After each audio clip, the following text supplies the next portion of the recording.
Bismillahirrahmanirrahim.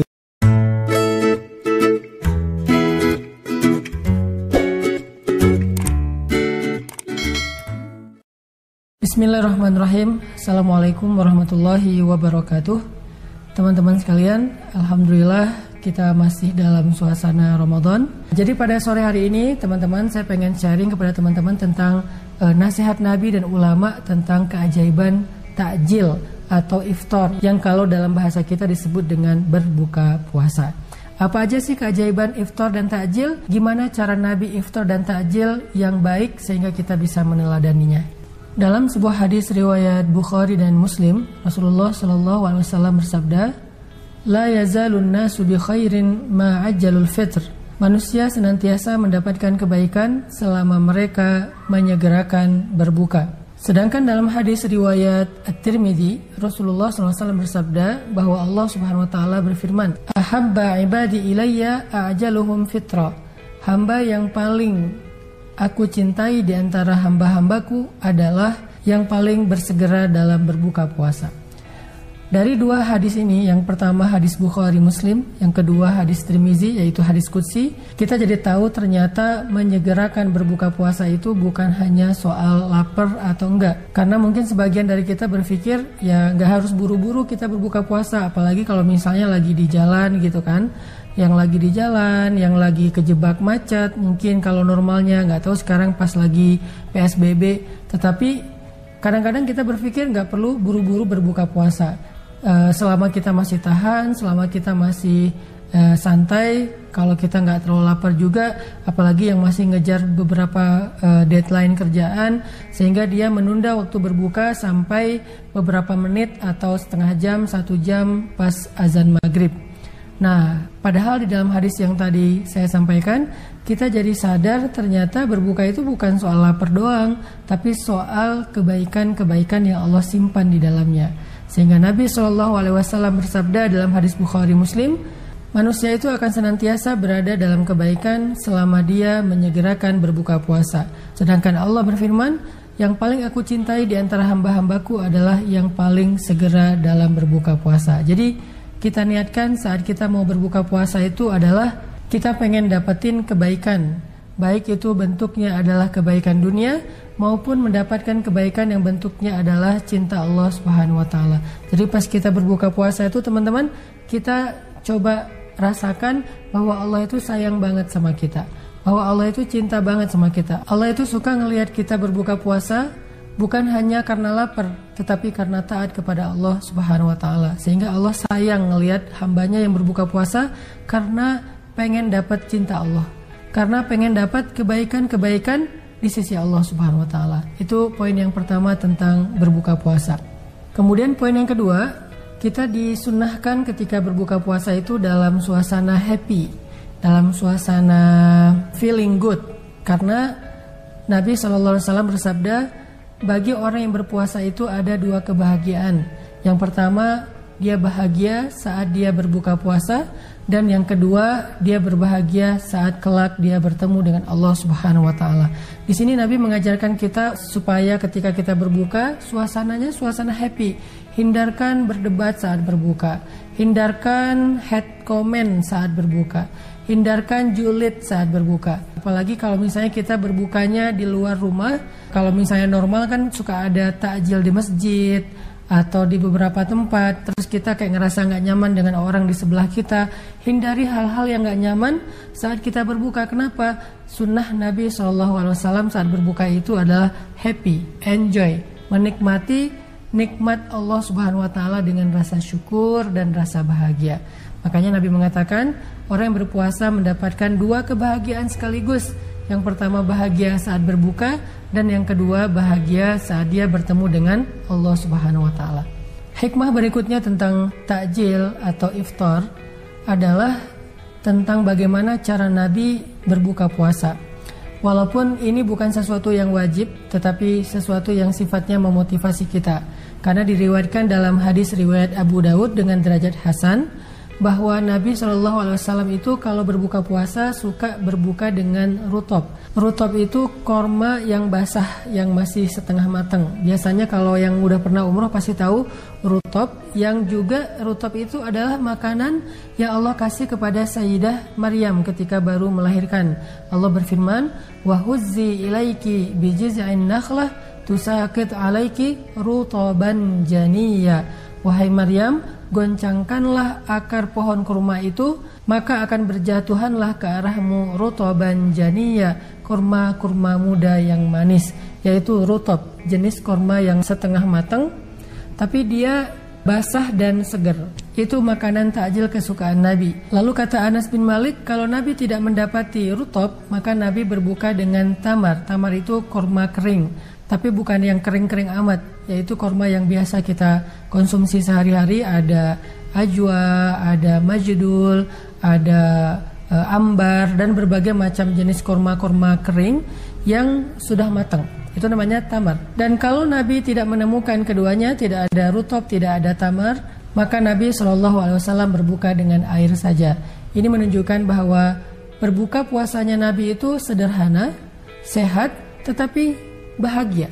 Sehingga sunnahnya saat kita berbuka, kita tidak mencela makanan, walaupun makanan yang disediakan di rumah mungkin sederhana. Sehingga buat anak kos-kosan yang mungkin makanan berbukanya seadanya, pas-pasan, la tahzan, jangan sedih, karena ternyata makanan Nabi itu lebih sederhana daripada makanan berbuka anak kos-kosan. Nabi cuma berbuka dengan air dan tamar. Tapi walaupun kayak gitu, ternyata dua makanan ini adalah makanan favorit Nabi. Dan kalau menurut Sayyidah Aisyah, makanan favorit Nabi itu dikenal dengan istilah aswadan. Aswadan itu dua yang berwarna hitam, itu istilah orang Arab. Apa aswadan itu? At-tamar wal ma', korma dan air. Jadi Nabi SAW dengan hanya berbuka pakai korma dan air udah menjadi orang yang paling bersyukur. Makanya Allah berfirman, "Lain syakartum la azidannakum." Kalau kalian bersyukur, kalian akan mendapatkan tambahan.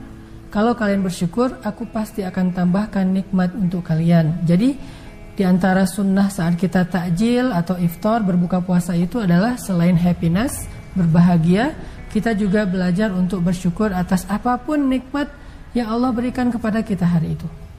Kita terima. Kalau bahasa lainnya adalah ridho.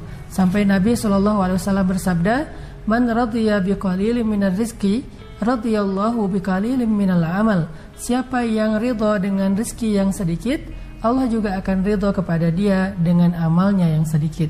Jadi kalau misalnya kita pengen amal kita yang pas-pasan ini diterima oleh Allah dengan rasa cinta, dengan rasa bahagia, maka terimalah rezeki Allah saat kita berbuka, walaupun mungkin pas-pasan, tetap dengan rasa cinta dan rasa syukur atau rasa bahagia. Kemudian sunnah Nabi yang lain saat kita berbuka puasa atau makan adalah tidak mencela makanan seperti yang saya sampaikan tadi. Karena Nabi itu pernah diundang makan di rumah seorang sahabat. Makanannya cuman roti doang, nggak ada selainya, nggak ada dagingnya, nggak ada apa-apa, cuman roti tok. Lalu Nabi meminta bumbu kepada sahabat, ada selainya nggak nih, atau ada bumbunya nggak nih? Karena biasanya mereka makan roti itu pakai madu atau pakai selai atau apa. Ternyata kata sahabat, nggak ada apa-apa ya Rasul, cuman ada cuka. Nabi tersenyum, kemudian Nabi menyobek roti itu, mencelupkan roti itu ke dalam cuka. Nabi mengatakan, sebaik-baik lauk adalah cuka, sebaik-baik lauk adalah cuka. Lalu Nabi makan dalam keadaan tersenyum dan bahagia, untuk menyenangkan hati tuan rumah, sekaligus juga untuk menyenangkan zat yang telah memberi rezeki makanan itu kepada beliau. Ini adalah sebaik-baik akhlak saat berbuka. Sehingga buat teman-teman millennials, anak-anak muda yang berbuka puasanya masih di kos-kosan, atau yang disediakan makanan oleh orang tuanya pas-pasan di atas meja makan, apalagi dengan kondisi pandemik seperti sekarang yang mungkin ekonominya sedang terganggu, atau para suami yang disediakan makanan oleh istrinya pas-pasan, la tahzan, la tayas, jangan mengeluh, jangan bersedih, karena makanan kita masih jauh lebih baik daripada makanan Rasulullah SAW yang kadang beliau hanya berbuka dengan hanya segelas air. Sunnah Nabi yang lain saat berbuka adalah Nabi membaca doa Bismillahirrahmanirrahim. Beliau minum, kemudian beliau mengatakan, Zahabadz zama'u wabtalatil uruqu wa thabatal ajru insyaallah. Atau bisa juga kita membaca kalimat Allahumma laka sumtu wa bika amantu wa ala rizkika aftartu birahmatika ya arhamar rahimin. Itu salah satu di antara sunnah Nabi, yaitu berdoa ketika berbuka puasa. Bisa juga ditambahkan dengan doa-doa yang lain, terutama menjelang berbuka. Kenapa? Karena menjelang berbuka puasa itu adalah waktu yang ijabah doanya. Orang yang berdoa menjelang berbuka puasa minta apa? Para jomblo, ya Allah berikanlah saya jodoh misalnya, boleh. Atau yang mau minta anak, atau yang mau meminta rezeki yang halal, atau yang mau meminta pastinya supaya wabah ini segera berakhir dari negeri kita, maka berdoalah menjelang waktu berbuka. Duduk di depan makanan bareng-bareng dengan keluarga, salah satunya berdoa, yang lainnya mengaminkan. Itu adalah waktu yang sangat istimewa di mana Allah janjikan diijabah doa.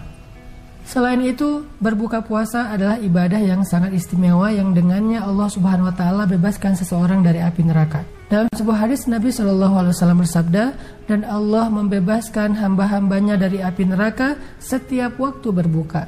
Jadi ketika kita berbuka, kita bukan hanya lagi makan. Coba kita renungkan, saat kita berbuka kita lagi beribadah. Sehingga orang yang beribadah itu khusyuk, bukan yang gopoh-gopoh, bukan orang yang buru-buru, bukan orang yang terlalu tamak, semua pengen dimakan, terus makanannya nggak sehat. Iftar atau takjil itu intinya adalah ibadah kepada Allah. Yang di dalam ibadah itu Allah janjikan utaqa'um minan nar, Allah bebaskan orang-orang dari api neraka. Sunnah Nabi dalam berbuka puasa atau iftar adalah tidak berlebih-lebihan. Wa kulu washrabu wa la tusrifu. Makanlah kalian, minumlah kalian, kata Allah, la tusrifu, jangan berlebih-lebihan. Apa ukuran bahwa makanan yang kita makan itu tidak berlebihan? Satu, tidak mubazir. Kita mengambil sesanggupnya kita menghabiskan. Kita harus pandai-pandai dan bijak mengukur makanan yang kita ambil. Karena kadang-kadang ketika sedang lapar, kita jadi nggak bijak. Kita ngambil banyak padahal kita nggak sanggup menghabiskan.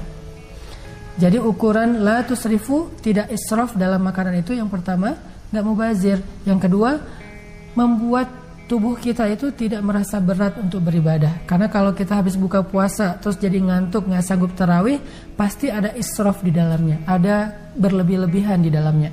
Dan Nabi mengajarkan tentang hal ini dengan membagi 3 bagian. Kata Nabi dalam hadis riwayat Ahmad, Turmuzi, dan An-Nasai, bahwa perut itu dibagi menjadi 3 bagian. 1 bagian untuk makanan, 1 bagian untuk air, dan 1 lagi bagian untuk udara. Sehingga kalau misalnya kita mau yang benar, yang ideal itu ya makan itu sepertiga aja dari kebutuhan perut kita. Cara paling gampang mengukurnya, kata para ulama, adalah makanlah untuk menghilangkan lapar, bukan untuk kenyang. Jadi makannya Nabi itu adalah untuk sekedar menghilangkan lapar, bukan pengen kenyang banget. Nabi itu jarang kenyang, tetapi beliau makan. Artinya kenapa beliau makan kok nggak kenyang? Karena beliau makan hanya untuk menghilangkan lapar, sehingga ketika rasa lapar yang menyiksa itu sudah hilang, maka beliau berhenti. Dan dengan begitu perut beliau terasa ringan, badan beliau terasa sehat, dan beliau jadi lebih mudah dalam beribadah kepada Allah, terutama di malam-malam Ramadan. Jangan sampai gara-gara berbuka puasa kita jadi terganggu untuk beribadah kepada Allah di malam Ramadan. Itulah diantara nasihat-nasihat Nabi dan ulama, hikmah-hikmah seputar keajaiban berbuka puasa.